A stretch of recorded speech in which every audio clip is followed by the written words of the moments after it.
바디로직 혹시 입어보신 적 있으세요? 아니요, 아직 안 입었는데. 요저 가져가셔서 예. 우리 저 변호사님 필요할지도 몰라. 예. 잘 입어보겠습니다. 자 이제 김용민닷컴에서 바디로직 만나보시기 바랍니다. 저는 이제 김용민닷컴에서 팔다가 바디로직 홈페이지에서 팔았는데 다시 김용민닷컴에서도 팝니다. 구매 고객님들께 사은품 증정 행사도 갔는데요. 바디로직 제품을 2장 이상 구매하실 경우 편리한 세탁을 위해서 바디로직 전용 세탁망을 추가로 증정합니다. 자, 구매 후기 읽어보겠습니다. 아기 낳은 지 8개월 된 엄마의 솔직한 후기입니다. 애는 점점 무거워지는데 애를 안고 생활하니 등은 굽고 골반은 삐그덕. 이럴 땐 진짜 아파요. 말도 못합니다. 다리가 퉁퉁 부어서 힘들었어요. 그러다가 광고를 통해 바디로직을 처음 들었는데 처음에는 그 내용에 혹했지만은 가격에 뜨악했죠. 좀 나갑니다. 가격이. 자, 하지만 몸이 삐그덕거리고 너무 힘드니까 큰 맘 먹고 질렀습니다. 아닌 것 같으면 100% 환불해 준다고 하니까요. 그러니까요. 여러분. 그 믿져야 본전입니다. 입어보고 생활을 해보니까 정말 몸을 잡아주더군요. 육아할 때는 애를 안고 어르고 쫓아다니느라 어쩔 수 없이 굽어져 있지만은 그 외에는 어깨가 자연스럽게 펴지더라고요. 강한 압박으로 펴지는 게 아니어서 어깨 부분이 눌리지도 않고 편안하다는 느낌을 받았습니다. 저는 하체 구부 타이즈가 정말 짱이라고 하고 싶어요. 몸을 단단하게 잡아주는 느낌이 좋고요. 이거는 입은 날과 안 입은 날의 몸의 피로도가 확실히 다릅니다. 허리에 부담도 덜 되는 것 같고 무엇보다도 다리 붓기가 없어요. 다리 퉁퉁 부으시는 날 있으실 겁니다. 네. 자, 그래서 육아맘들에게 정말 추천하고 싶습니다. 바디로직은 골반의 인체 역학적 특성을 이용해서 체형을 개선하는 골반 그리고 말린 어깨 교정 속옷입니다. 일반적인 보정 속옷은 단순히 군살을 압박해서 몸매를 보정하는데 바디로직은 특허 기술인 토크밴드의 회전력을 이용해서 비틀린 몸을 바로 잡습니다. 자, 효과가 없을 경우 100% 환불 보장까지 하기 때문에 부담 없이 경험해 보시기 바랍니다. 전화번호 031-345-4550로 문의 주시거나 김용민닷컴에서 압도적 최저가로 만나보시기 바랍니다. 제가 얼마 전에 몇 달 됐습니다. 굉장히 좀 정신의 스트레스를 받을 일이 하나 있었는데 근데 갑자기 골반이 아픈 거예요. 아니 스트레스는 정신이 받는데 대가리가 받는데 다리가 골반이 너무 아픈 겁니다. 이거 좀 의자에 오래 앉아가지고 그런가 보다 했는데 그 차원은 아닌 것 같고 그래서 어떻게 뭐 병원 가긴 또 귀찮고 그래서 요저 집에 있는 바디로직 요걸 입었는데 하루 만에 하루도 아니고 밤에 잘 때 입고 잤는데 이튿날 아침에 말끔해졌습니다. 와 대단합니다. 예. 아직 뭐 그런 경험들을 잘 안 해보셨죠? 저도 젊으시니까. 사실은 저도 목 디스크가 있고 좀 그랬어요? 척추 이런 쪽이 결리는데 이게 마침 또 탱크탑이에요. 근데 이게 좀 말린 어깨를 이렇게 펴주고 하는 인체공학적인 기능이 있는 것 같아서 제가 지금 이거를 받고 얼른 가서 입어봐야지라는 마음에 떨리고 두근거리네요. 아주 좋아요. 신나요. 자 그래요. 필요하신 날이 올 겁니다. 지금 30대 20대 분들은 근데 육아하시는 엄마들에게도 굉장히 요긴하다고 하니까 지금 몸 상태가 과거 같지 않다 하시는 분들은 바디로직 한번 장만해 보시면 어떨까요? 여러분들께 강력하게 추천합니다. 저는 정말 내 몸의 변화를 느낀 적이 많지 않았는데 바디로직은 정말 다이렉트였어요. 다이렉트. 네. 여러분 많이 이용해 주시기 바라겠습니다. 바디로직. 네, 그래요. 바디로직. 우리 그 사법부도 바디로직을 좀 입어서 지금 휘어진 척추를 좀 바로 세우고 그랬으면 좋겠습니다. 검찰 쪽으로 휘어진 이런.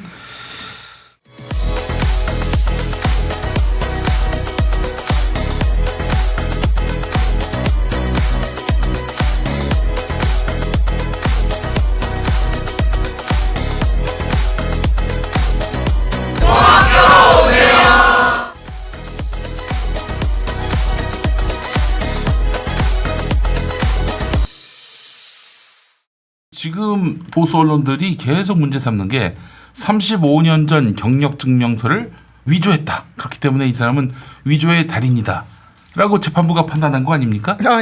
그 뭐예요? 그게 무슨 얘기예요? 이게 이제 표창장 위조하고 뭐 맥락이 같은 거예요? 맥락이 같지 않고요. 그거는 이제 표창장 위조를 인정하기 위해서 어떤 간접 사실들을 끌어다 쓴 거라고 보시면 되고. 근데 뭐 결정적인 증거가 됐다.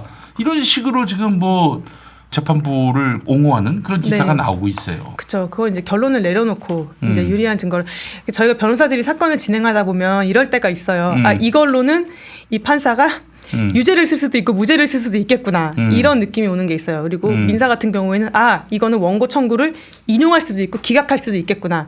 이거는 뭐냐면 판사가 결론을 딱 내려놓고 여기에 맞는 증거를 유죄든 무죄든 갖다 쓰면은 어느 거나 다 말이 될 수 있는 그런 내용의 것들이 있는데 이런 이 경력증명서 이 부분은요. 이 부분은 검찰이 자신들이 어쨌든 공소를 제기했잖아요. 네. 그것을 주장을 뒷받침하기 위해 쓴 건데 검찰의 주장만 있는 거고 이건 검증되지 않은 사실이에요. 이것에 대해서는 피고인이 적극적으로 반론을 하지 않고 이 부분에 대해서 왜냐하면 이거는 유무죄 판단이 근거라고 될 수가 있다고 생각을 안 했기 때문에 이것에 대한 적극적인 어떤 공방이 있어서 인정된 사실관계가 증명이 된 게 아니고 일방적인 검찰의 주장이에요. 그렇게 치면 네. 모든 게 검찰의 주장으로만 뒤덮여져야 된다는 거예요. 이 논리가.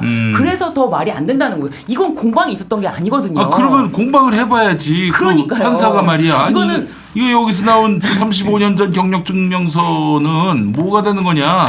당신 그 위조 증거 아니냐? 당신 PC를 많이 한다는 증거 아니냐?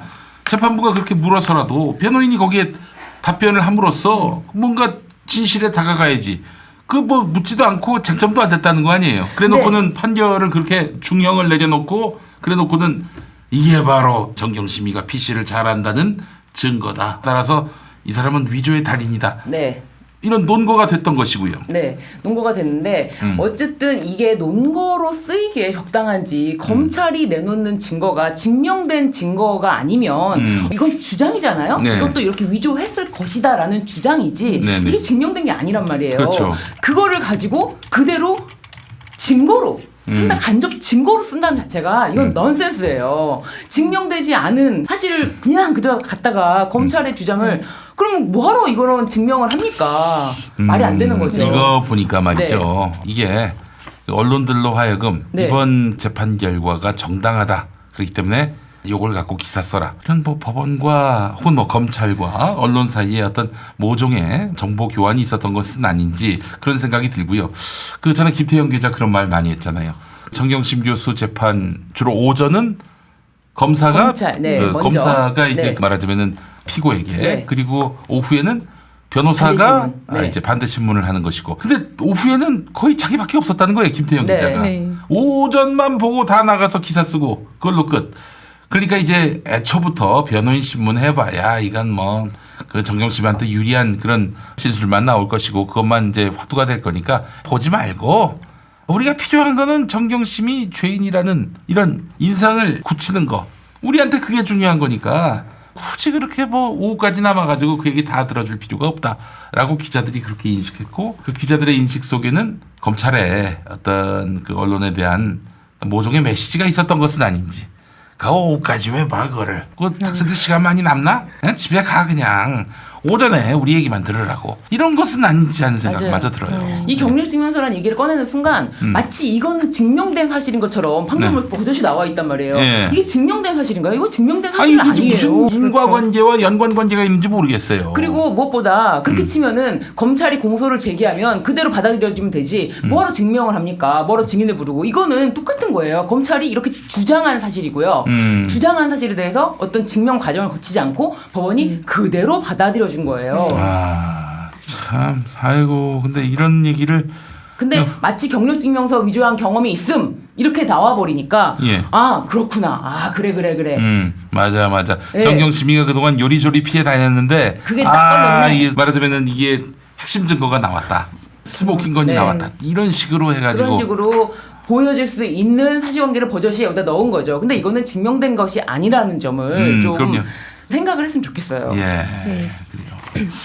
우리 정경심 교수님이 참 험악한 일에 얽혔습니다. 임정엽 판사가 재판장이고 네. 주심은 권성수 판사, 그리고 또 다른 판사 배석 판사라고 합니까? 네. 김선희 판사. 근데 이 재판부는 이제 주심 뭐 그게 아니라 대등 재판부로 3인이 대등한 위치에서 전부 이렇게 같이 합의를 해서 이 판결을 내렸다고. 그러면은 중형이니까 아무래도 뭐 셋 다 거의 뭐 비슷했다. 아예 그냥 범죄가 맞다라고 전제하고 이 재판을 풀어갔던 게 아닌가 이런 생각이 드는데, 어제 사실 먼저 인터뷰한 우리 서기호 변호사님은 네. 2심도 큰 기대를 안 한다. 대법원 가서 제대로 한번 다투어봐야 될 것 같다 이런 말씀하시는데 어떻게 보세요, 두 분은?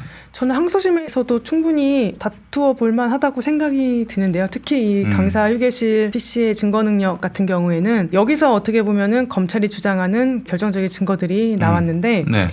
이게 처음에 어떻게 시작을 했냐면 동양대 강사 휴게실에 있던 PC를 검찰이 압수하는 과정에서 네. 압수 영장을 안 가져왔기 때문에 그걸 발견하는 순간 임의 제출물로 이제 제출을 받은 거예요. 그러니까 네. 임의 제출물 압수라는 거는 검사가 영장을 받지 않고도 이 제출자, 소지자, 보관자, 소유자의 어떤 사람들이 자유로운 임의로 의사에. 자유로운 의사에 따라 제출하는 거는 영장 없이 압수할 수 있다 이것이거든요. 그렇다면 그게 성립하기 위해서는 그 자유로운 의사가 전제가 돼야 되는 거예요. 그런데 그 조교가 나와서 법정에 2번이나 나와서 뭐 징계 운운하면서 굉장히 어떤 심리적으로 위축된 상태에서 이것을 뭐 검사가 불러주는 대로 동의서도 작성하고 이렇게 했다라고 증언까지 한 상황이고 그 당시 상황을 봐도 그 밤늦은 시간에 검사와 수사관들이 들어 닥쳐가지고 막 투색하면서 이거 뭐 조국 폴더 나왔다 막 이러면서 조교한테 이거를 이제 압수한다고 하고 뭐 확인서 불러주는 대로 쓰라고 하고 이런 내용들이 과연 그 조교에게 어떤 수사기관의 우월적 지위에 기해서 그 조교의 심리를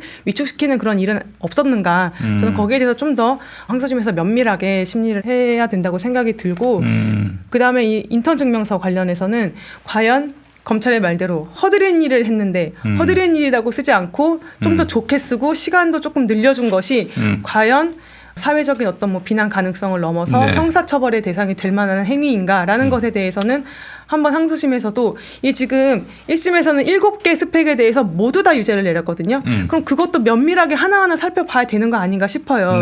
그래서 예를 들면 공주대나 키스트 같은 경우에는 어떻게 보면 좀 부풀려진 그런 측면에 대해서는 이거는 뭐 부풀려진 거는 좀 있지만 그래도 형사처벌 받을 만한 것은 아니다라는 그런 기준이라던가 뭐 이런 것들을 좀 판단을 한번 잘 해봤으면 좋겠습니다. 네, 우리 저 신유진 변호사님도 항소심에서 뭐 잘 다투면은 이런 터무니없는 판결은 뒤집어 엎을 수 있다라고 보시나요? 어떻습니까?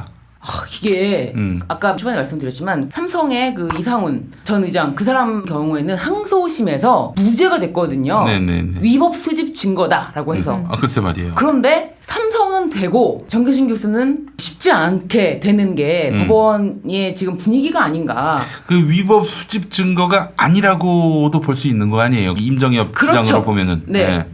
예를 들면 삼성의 이상훈 그 전 의장 그 사람 같은 경우는 굉장히 절차가 제가 봤을 때는 이 불법이라고 하기도 어려운 정도의 그 이미 제출을 했고 했는데도 불구하고 이건 위법 수집 증거다. 또 이동재 그 노트북도 마찬가지잖아요. 회사에서 제출하니까 이거 위법 수집 증거다. 바로바로 내주고 불편한 거는 바로바로 위법 수집 증거로 법원이 털 수 있다면 이런 식으로 법원이 위법 수집 증거라는 잣대를 가지고 여기다가 댈 때는 길게 저기다 댈 때는 짧게 이런 식으로 돼버리면 법원에 대한 신뢰도가 땅에 떨어지지 않을까 싶어요 저는. 네. 아니 우리 저 그렇지 않아도 임정엽 씨가 2014년에 말이죠 성폭력 범죄의 처벌 등에 관한 특례법 위반 혐의로 불구속 기소된 의사에 대해서 무죄를 선고했는데 저 당시에 이 내용을 밝힌 분 말씀에 따르면은 친오빠인 의사가 친여동생을 20년 동안 성폭행했는데 경찰과 검찰에서 2년 동안 수사해서 기소했고 그래서 1심에서 검찰 구형이 12년 8개월로 나온 사건인데 재판부가 임정엽으로 바뀌고 가해자 변호사가 바뀌어요. 가해자 변호사가 보니까 임정엽이 인천지법에서 판사로 있을 때 인천지방법원장이었다는 거예요. 결론이 어떻게 났느냐? 무죄 선고. 무죄 선고가 났고 그래서 이제 그 항소심으로 갔을 거 아니에요? 네. 항소심에선 유죄가 나왔고 법정 구속 5년형. 피고인은 결국 대법에서 확정됐는데 2심 판사가 1심 판사의 오판에 대해서 36쪽 분량으로 조목조목 판결문에 적시했다고 합니다. 불량감자네 이 사람. 불량품이야. 무슨 판사가 야 이런 인간들은 좀 여성단체에서 성인지 감수성 없다고 좀 얘기해줘야 되는 거 아닙니까? 이런 생각이 드네요. 임정엽 이 사람 아주 골 때리네. 아니 이런 판사 이런 하자마는 판결을 했던 판사 같은 판사에 의해서 그렇게 36쪽에 걸쳐 반박당하는 이 사람 아니 이런 잘못된 판단한 것에 대해서 판사들이 책임질 그런 여지가 없다면은 그러니까 내가 잘못된 판단했다가는 난 망한다. 신세 조진다. 개망신을 당하는 것뿐만 아니라 판사 미래가 없다. 승진 못한다. 뭐 이런 정도의 어떤 불이익을 생각하게 만드는 그런 장치라도 좀 마련해 두는 것이 그래도 믿는 게 사법부밖에 없는데 네. 법치주의의 마지막 보루 아닙니까? 판사들을 그래서 믿는 건데 이 판사가 국민들의 신뢰를 받는 길이 아닐까 싶어요. 충격적이네요. 정말 뭐 이런 단위가 충격이네요. 있습니까? 아이 정말. 아니 그러면 지금 이쯤 이렇게 네티즌들이 밝혀냈다면 언론들이 제대로 추적을 해가지고 이 사람 문제 많네? 이때는 왜 그런 판결을 했지? 이래야 되는데 지금 임정혁 판결을 두고 뭐 주님께서 오셔서 심판하신 것처럼 이렇게 막 정당성을 부여하기 바빠요. 이런 언론들 때문에 이 나라가 개판이 되는 겁니다. 안 그렇습니까? 참 1심 판단은 뭐 일단은 존중을 해야 되겠지만 아직 피고인에게는 무죄 추정의 원칙에 따라서 저는 항소심에서도 충분히 다퉈서 더 좋은 결과를 나올 수 있다라고 생각이 들고. 근데 보석해놓고 왜 또 법정 구속이야? 그러니까요. 네. 그게 제일 말이 안 돼요. 그때는 증거 인멸의 우려가 없다 그래서 그 추가 구속영장을 발부 안 해주고 지금은 증거 인멸의 우려가 있다라고 하는 게 이게 뭔 코미디입니까 이게? 아니, 사실은 뭐 제가 그런 표현을 최근에 배웠어요. 뭐 이미 알고 있었고 머릿속에 새겨둔 건 아닌데 판결이 예측 가능해야지. 이 판사 한 명이 엉망인 판결을 해서 내가 완전히 신세를 조질 수 있겠다. 이런 판단이 들게 되면은 어떻게 사법부를 신뢰할 수 있겠어요? 이 예측 가능한 판결이었습니까 이게? 이제 일각에서는 이 판결로 인해서 윤석열 총장의 수사가 정당성을 얻었다 뭐 이런 내용도 나오고 있는 것 글쎄 같은데 말이에요. 일단 이 입시 비리 관련해서는 계속 제가 말씀드렸다시피 어떤 사회적인 기준이 마련되지 않은 상황에서 처음으로 공소 제기가 돼서 이거는 이제 어떤 기준이 마련되어야 하는 건데 사실 조민 양의 어떤 친구들이라고 해야 되나 그 친구의 또 부모님들이 검찰에서 조사를 받은 내용이나 아니면은 법정에 나서 증언을 한 내용을 보면 제가 당시에 받은 느낌은 이 친구들이나 이 부모님들도 공소 제기하려면 제기하겠다라는 생각이 들었었거든요. 만약에 검찰의 기준대로라면. 근데 검찰은 제 생각에는 아마 검찰에 필요한 증언을 해준 사람의 경우에는 기소를 하지 않고 검찰에 필요한 증언을 해주지 않은 최강욱 대표 같은 경우에는 기소를 하고 이런 식으로 진행을 한 것 같아요. 그렇기 때문에 이제 검찰의 기소 재량 같은 것도 이제 다시금 생각을 해봐야 되는 것인데 만약에 수사권과 기소권이 분리가 되어 있다면 이런 일은 아마 발생하지 않았을 것이라는 생각이 들고. 그렇죠. 그러니까 일단은 수사를 만약에 경찰이 했다면은 이런 야비하고 무자비한 수사가 가능했겠어요? 가능할 수 없는 것이고요. 예. 그다음에 그렇기 때문에 이 사건이 윤석열 총장에게 정당성을 부여한다라고 보기에는 조금 아직은 논리적인 비약이 있다라고 생각이 들어요. 그러니까 제 말씀은 정말 너무 민감하고 너무 어려운 얘기긴 한데 당시에 한영외고에서는 그렇게 했다. 이게 조민 양만의 문제는 아니었다. 물론 이건 있어요. 쟤도 잘못했는데 내 친구는 나보다 더 심한데 왜 나만 기소해요? 라고 할 수 없어요. 그거는 변호인들도 그렇게는 변론을 하지 않아요. 예, 그런데 그냥 일반적으로 보기에 상식적으로 보기에는 이렇게 하면서 그냥 어떤 생각을 할 수 있는 것인 거죠. 그리고 사모펀드 같은 경우 아직 우리가 사모펀드 얘기는 하지 않았는데 이게 검찰이 사모펀드에 대해서 수사를 처음 시작할 때 어떻게 시작했냐면 권력과 자본이 유착을 해가지고 굉장히 권력형 비리를 저지른 것이다. 어떤 조국 전 장관의 가족이 주가 조작 세력과 결탁해서 뭐 비상장 회사를 우회상장해서 주가를 조작해서 수십억 원의 부당 이득을 얻어서 대선 자금으로 쓰려고 했다라던가 아니면 그 웰스 CNT 가로등 전멸기 회사의 광급공사를 조국 전 장관이 뭐 압력을 넣어서 거기다가 수주하게 해줬다라든지 이런 정말 온갖 것들이 추측이 난무하고 수사가 됐는데 공소장에도 그렇고 사실 이 공소장이 나왔을 때 이미 이 검찰의 수사 성적은 굉장히 초라했다라는 그런 결과가 나온 것이고 그 이후에 추미애 장관의 어떤 인사권 행사는 이런 검찰에 대한 지휘 감독자로서 이런 검찰의 무리한 수사에 대한 어떤 책임을 물은 것이라고 저는 생각이 들었었거든요. 그런데 이런 초라한 수사 결과를 가져온 검찰의 이 주장을 그것도 전부 무죄도 아니고 전부 유죄도 아니고 일부 유죄를 한 판결이 어떻게 윤석열 총장의 수사의 정당성을 뒷받침해 준다고 주장할 수 있는지 이거는 바로 1년 전까지만 돌아가봐도 이렇게 주장을 할 수는 없는 거예요. 그 청와대에다가도 조국 문제 많은 사람입니다. 사모펀드 털면은 이거 뭐 큰 거 나옵니다. 이러면서 청와대에다가 인사권 접으시라 이렇게 협박했던 윤석열 아닙니까? 네. 근데 그게 무죄로 나왔어요. 그래 표창장 하나 그걸로 이제 체면을 세운 겁니까 그럼? 아유 정말. 어렵네요. 그리고 코링크 관련해서는 그 조범동 씨 저희가 초반에 작년에도 얘기를 했던 건데 오히려 이제 정경심 교수가 조범동 씨한테 사기를 당했다 뭐 이런 내용인 것 같아요. 제가 봤을 때는 네. 이걸 뭐 부당하게 얼마 이익을 실제로 얻은 이익은 1,000만 원 정도인 것 같고 투자한 원금이 한 10억 원 정도 되는데 그거 아마 다 못 돌려받을 것 같은데요. 그리고 더 손해가 더 심하게 많이 난 것 같은데 아무튼 참 좀 아이러니합니다. 아니 지금 어느 누가 예컨대 뭐 저라도 마찬가지 집에 들어와서 컴퓨터를 가져갔어요. 컴퓨터에 무슨 파일이 있는지 기억하십니까? 내 문서, 내 그림, 다운로드 거기 무슨 파일이 있는지 기억나세요? 모르죠. 그 예를 들면 딴 거 보다가 다운로드 받은 거야. 내 과거 파일, 또 텔레그램 같은 경우 뭐 조회를 하면 다 다운받게 되더라고요. 이 파일이 왜 여기 있지? 당신 이거네, 당신 그거네 이러면서 단정을 해버리고 범죄 증거라고 규정해버리고 재판에서 다툰 것도 없이 이런 일들이 발생한다면은 대한민국 어느 누구도 검찰에 의해서 죄인으로 규정되지 않을 사람이 없다. 실제로 그런 거 아닙니까? 그런 묘한 어떤 오만함이 있잖아요. 야, 우리한테 걸려가지고 빠져나갈 수 없다. 범죄자가 안 될 수 있을 거 아니? 나한테 한 문장만 줘라. 너를 범죄자로 만들 수 있다. 이런 오만함이 있잖아요. 이번이 그 아주 결정적인 어떤 그런 샘플 케이스가 됐고요. 예, 맞습니다.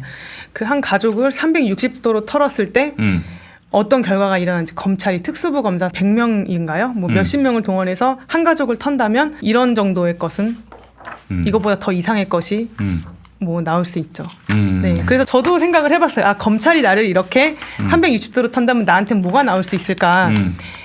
저는 이제 결혼도 안 했고 자녀도 없지만 그럼에도 불구하고 저는 공부만 하고 일만 했지만 지금까지 정말 재미없게 살았지만 그럼에도 불구하고 나를 360도로 털면 내가 생각지 못했던 부분에서 당시에는 아무 문제 없다고 생각하고 했던 것들이 지금 상황의 기준에서 봤을 때 굉장히 사회적 비난 가능성이 커지면서 이게 나한테 범죄로 돌아오게 될 수 있다라는 것들이 저는 아마도 있을 거라고 생각이 들어요. 그런 검찰의 폭주를 견제하고 제동을 걸고 그러면 안 된다. 인권 수사를 해야 된다. 왜 당신들 마음대로 예단하느냐. 이렇게 지적하고 비판해야 될 언론은 지금 완전히 검찰의 끈앞풀이 돼가지고 그들의 스피커 역할을 하고 있습니다. 참. 근데 결국에는 그렇게 털어가지고 나온 게 조민 씨의 고등학교 때 어느 학교 가서 뭐 인턴을 받았는데 그런 거예요. 인턴 기간이 잘못됐네 라고 하는 건데 그 기간에 대해서 예를 들면 사문서는요 원래 허위로 좀 그 내용에 대해서 내용이 잘못됐다고 해서 처벌받는 규정이 없습니다. 그래서 입시비리 7가지 혐의에 대해서 모두 허위가 인정돼서 범죄가 인정됐다라고 하는데 그게 아니고요. 이거를 허위로 봐서 업무방해를 했다는 거죠. 의전원에 제출을 했고 서울대랑 부산대랑 뭐 차의대에 제출을 해서 업무방해에 이게 증거로 쓰였고 그렇게 제출한 것이 허위였기 때문에 이것은 업무방해죄가 성립이 된다를 끌고 가기 위해서 이 사문서에 이 허위라는 거를 부각을 하고 굉장히 길게 할애를 했는데 사문서의 내용에는 처벌받는 조항이 없고 그리고 이것 때문에 반드시 인과관계가 있어야 되는데 업무방해가 성립이 되려면 상대방의 오인 착각 부지를 일으켜서 그 업무를 방해해야 하는 결과가 나타나야 돼요. 아니면 방해 위험이 있던가. 근데 그 오인 착각 부지가 이 기간이 잘못된 이 허위 내용. 예를 들면 인턴을 좀 날짜가 뭐 예를 들면 과장이 됐어요. 아 이거 과장이 안 됐으면 내가 이거 제대로 판단하는 건데 과장이 돼 있어갖고 오인 착각 부지로 인해서 얘를 합격을 시켰구나. 이렇게 결과가 연결이 되지 않아요. 연결이 되지 않고 그 당시에 인턴 증명서를 한 장도 안 낸 학생들은 없었을 거예요. 부산대 의전원에 냈던 학생들. 그러면은 그 학생들에 대해서 다 만약에 인턴 증명서가 조금이라도 내용에 대해서 잘못이 있다면 모두 다 똑같은 거잖아요. 그렇기 때문에 이 사람이 합격을 이것 때문에 날짜가 과장된 인턴 증명서 때문에 했다고 보기가 어려운데 이거를 허위라는 것에 대한 엄청난 할애. 허위라고 할 수가 없어요. 사문서 허위라는 게 아예 없으니까. 그런데 좀 과장되거나 이런 것들이 바로 입시에 활용이 돼서 영향을 미쳤다. 그리고 뭐 마지막 그 탈락자와의 점수 차이가 1점 몇인데 이게 미쳤다라고 하는데 이거는 재판부가 너무 이거 자기적이다. 그리고 이렇게까지 할 게 아니다. 이 사문서에 대해서는 사문서 내용에 대해서 내가 내 명의로 뭐라고 써도 상관이 없거든요. 그렇죠. 굉장히 자기적으로 결론이 정해져 있었기 때문에 자기적이 될 수밖에 없었던 거고 또 어떤 것도 있냐면 아까 말씀하셨잖아요. 내 컴퓨터에 지금 뭐가 있는지 모른다. 이거 그렇죠. 검찰이 털어가면 뭐가 나올지 모른다. 그것 중에 하나라고 생각이 드는데 사기 및 보조금 관리에 관한 법률 위반도 있어요. 이게 뭐냐면 그 경북 동양대 산학협력단이라고 어떤 국가연구개발 사업을 진행하는 그런 경우에는 보조금을 국가에서 지급을 하게 되는데 그중에 1,200만 원 중에서 조민영과 어떤 다른 학생이 교재 개발 사업에 참여하지 않았음에도 연구 보조원으로 허위 등재하여 수당을 지급받았다라고 하는데 그 액수가 320만 원인데 이게 이제 변호인이 어떻게 주장을 했는지는 모르겠는데 이건 제 추측인데 아마도 이거는 정경심 교수의 교수실이나 이런 컴퓨터를 압수수색하는 과정에서 나온 그런 별건 내용인 것 같아요. 그야말로 탈탈 털었더니 지금 또 하나가 걸린 거죠. 근데 이것은 위법한 별건 수사가 아니었나 이런 생각도 들고 제가 이제 이게 저도 이제 뭐 여러 가지 사건을 굉장히 다양하게 지금 진행을 하고 있는데 이런 보조금 관리법 같은 경우에는 교수들 나름의 고충이 있어요. 저는 이게 잘했다고 말하지는 않아요. 근데 학생 인건비나 이런 것들에 대해서 뭐 교수이신 분들은 아실 거예요. 그 인건비들을 어떻게 사용을 하시는지. 왜냐면은 그렇게 사용할 수밖에 없는 불가피한 사정이 있다라고 하면서 교수들이 항변도 해서 무죄도 받고 뭐 이런저런 일들이 있는데 네. 이것도 그런 어떤 관행에 비추어서 했던 일들이 하지만 법의 잣대를 엄격하게 들이댔을 때는 유죄가 될 수밖에 없는 것들이 그런 것들이 이제 검찰의 어떤 표적 수사에 의해서 탈탈 먼지 털리듯이 털려 나온 것이다. 그렇기 때문에 저는 항소심에서는 이러한 점들이 정말 좀 정치적 표적 수사라는 것에 대해서도 좀 한번 심각하게 판단이 되었으면 좋겠어요. 사실 정치적 표적 수사라는 거는 변호인들이 뭐 주장은 하긴 하지만 거의 받아들여지지 않는 주장이긴 해요. 그래서 네. 임정엽 판사한테 아 이거 왜 판단하지 않았냐, 깊게 고민하지 않았냐라고 막 비난하기에는 조금 이 주장 자체가 법적으로 그렇게 받아들여지는 주장은 아니에요. 하지만 이 조국 사건 같은 경우는 정말 우리나라에서 어떻게 보면 전무후무할 사건으로서 반드시 어떤 판단을 한번 제대로 받아야 봐야 되는 이런 정치적 표적 수사까지 검찰에게 과연 허용되는 것인가에 대한 판단이 항소심에서는 한번 제대로 이루어졌으면 하는 생각입니다. 알겠습니다. 아니 당장 최강욱 열린민주당 대표가 정경심 교수 1심 판결 나오자마자 검찰 구형이긴 한데 징역 1년형. 예. 네. 이거 어떻게 보세요? 아 참 이거 뭐 이런 식이라면은 뭐 국회의원 공당의 대표임에도 불구하고 감옥 갈 것 같아요 느낌에. 그 사건은 어떻게? 일단 국회의원 같은 경우는 금고 이상의 형이 선고가 되면 의원직을 박탈당하게 되죠. 글쎄 말이야. 그리고 제가 최강욱 대표 같은 경우에는 저도 한번 저의 경험을 빗대서 한번 말씀드린 적이 있는데 계속 똑같은 얘기의 반복이에요. 누가 나한테 와가지고 인턴 하겠다. 변호사 인턴 확인 증명서 좀 써달라고 하면 네. 저는 내 이름으로 쓰는 거잖아요. 네네. 그러니까 내가 시키고 싶은 일 시키고 써줄 수 있는 거라고 저는 다행히 지금까지 제가 써준 적은 없네요.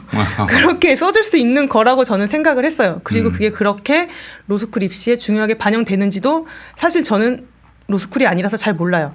근데 그렇게 써준 건데 그게 나중에 이렇게 아 이게 허위다라고 또 법에 엄격한 잣대를 들이댄다면 왜 10시간 했는데 15시간 했다고 썼냐 이거 허위다라고 판단을 하게 된다면 그걸 어떻게 받아들여야 될지 정말 너무 고민이 되는 것이고 글쎄요 이게 어떻게 나올까 벌금형이 나와야 되지 않을까요 그래도 이게 왜냐면 아까 전에 말씀드렸다시피 검찰이 이 허위 인턴 증명서에 대한 수사를 진행을 하면서 그 관련자들을 이제 불러서 진술을 받았는데 검찰 쪽에 유리한 증언을 해준 증인들 같은 경우에는 뭐 친구나 부모 같은 경우에는 기소를 하지 않았어요. 근데 최강욱 대표가 기소된 이유는 검찰이 출석을 요구했는데 출석하지 않고 검찰이 어떤 필요로 하는 진술을 해주지 않았기 때문에 어떻게 보면 나쁘다라고 하면서 기소를 한 것이거든요. 네. 그러니까 뭐 차별적 기소라는 것도 여기 말은 할 수 있지만 이런 좀 전반적인 내용들이 좀 잘 판단이 돼야 될 것 같습니다. 네.